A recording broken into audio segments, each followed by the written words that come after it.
O desejado de todas as nações. Capítulo 3. A plenitude dos tempos.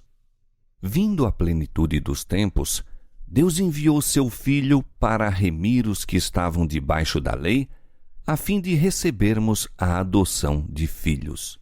Gálatas capítulo 4, versos 4 e 5.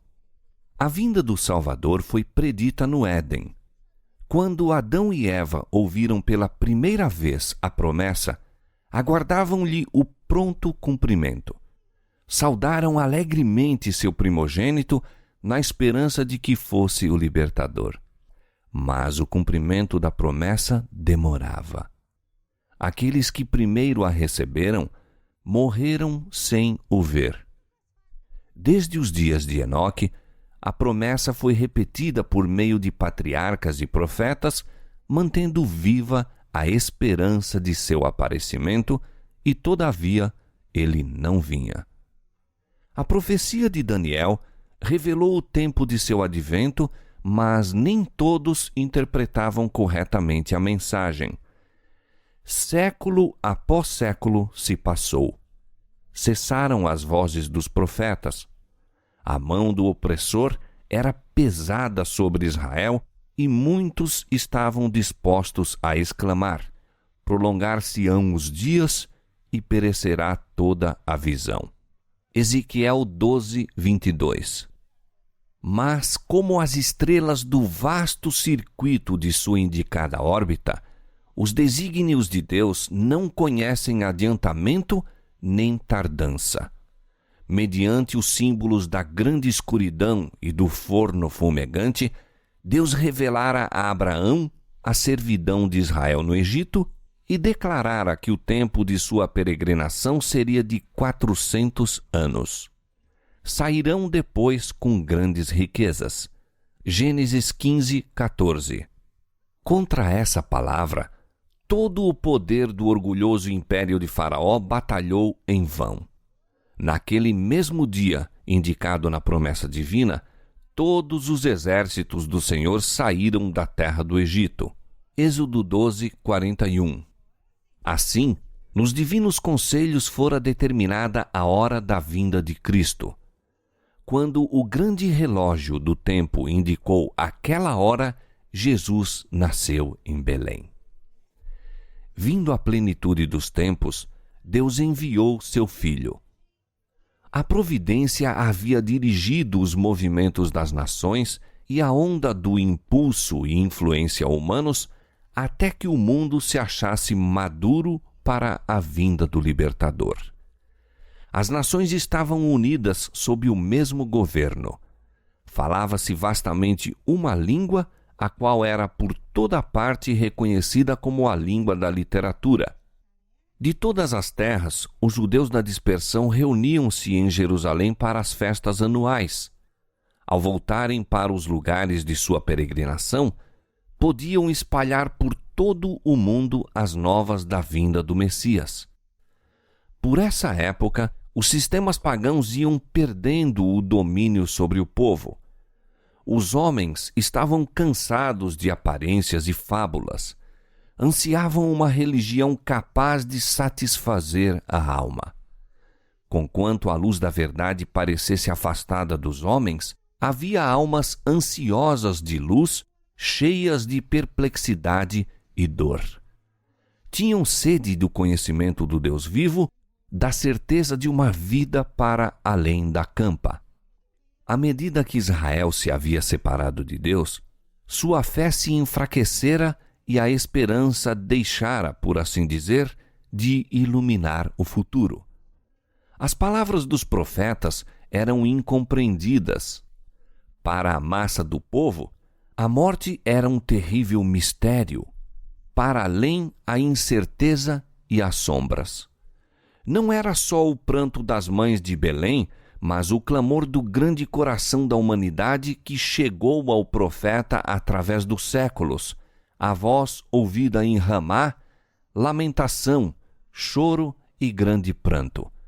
Raquel chorando seus filhos e não querendo ser consolada, porque já não existem.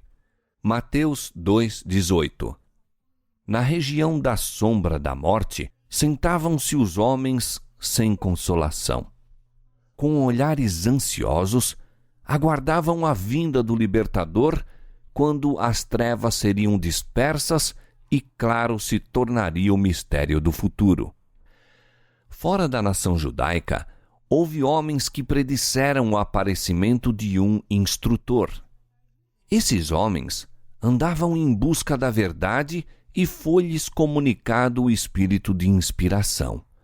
Um após outro, quais estrelas num céu enegrecido, haviam se erguido esses mestres.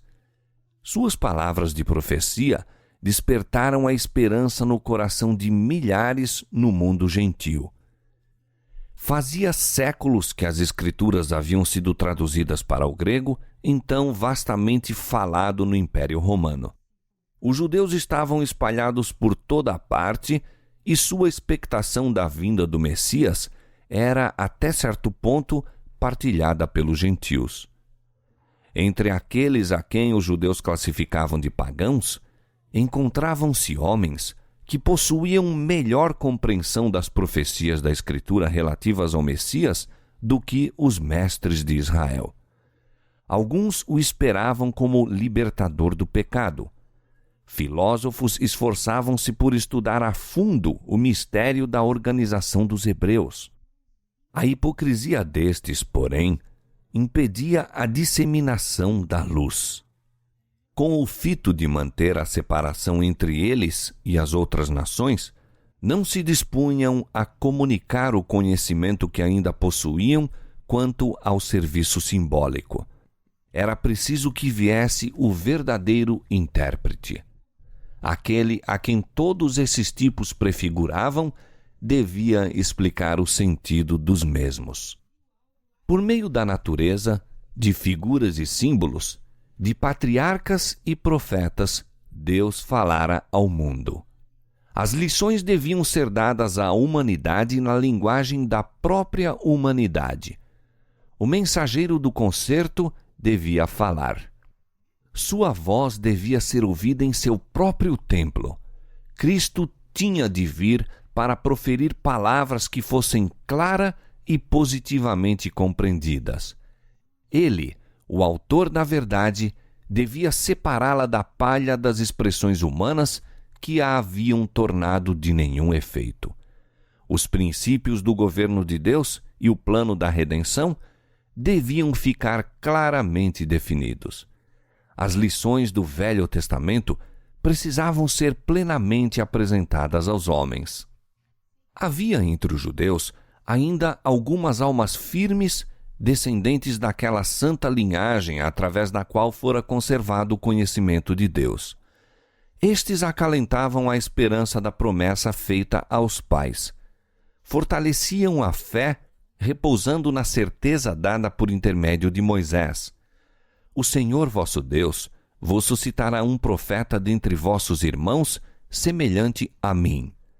A este ouvireis em tudo que vos disser. Atos 3, 22. E novamente liam como o Senhor havia de ungir alguém para pregar boas novas aos mansos, restaurar os contritos de coração, proclamar liberdade aos cativos e apregoar o ano aceitável do Senhor. Isaías capítulo 61, versos 1 e 2.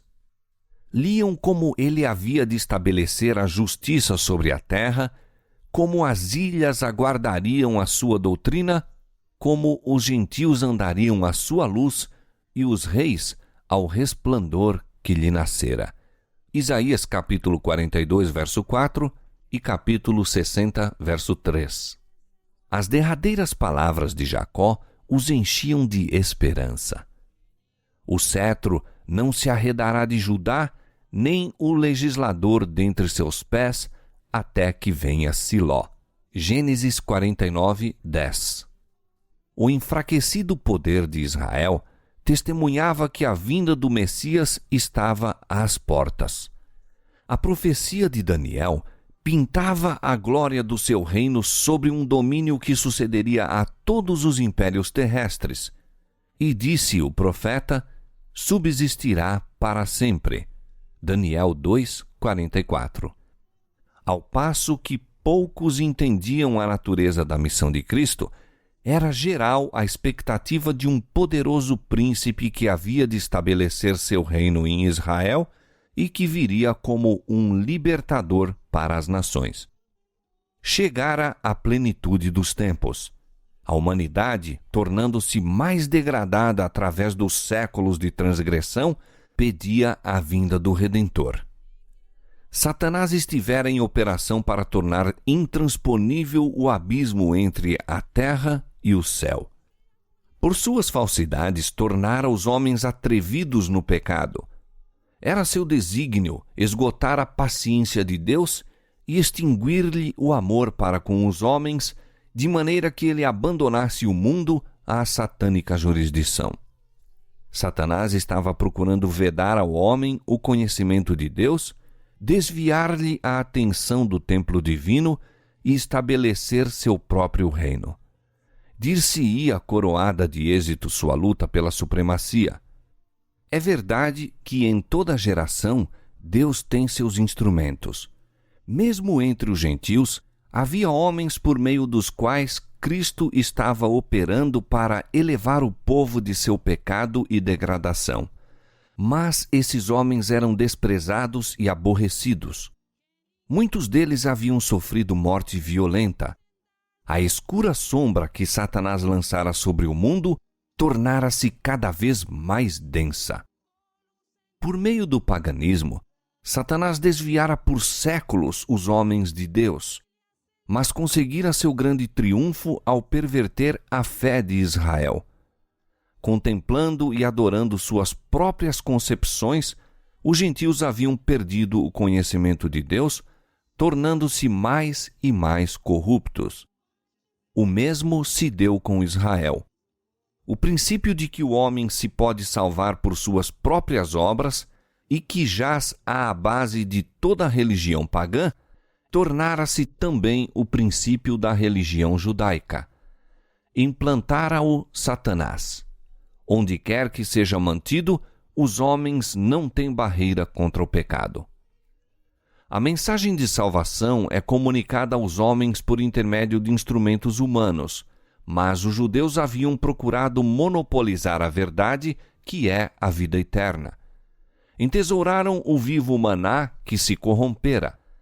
A religião que tinham buscado guardar só para si tornara-se um tropeço.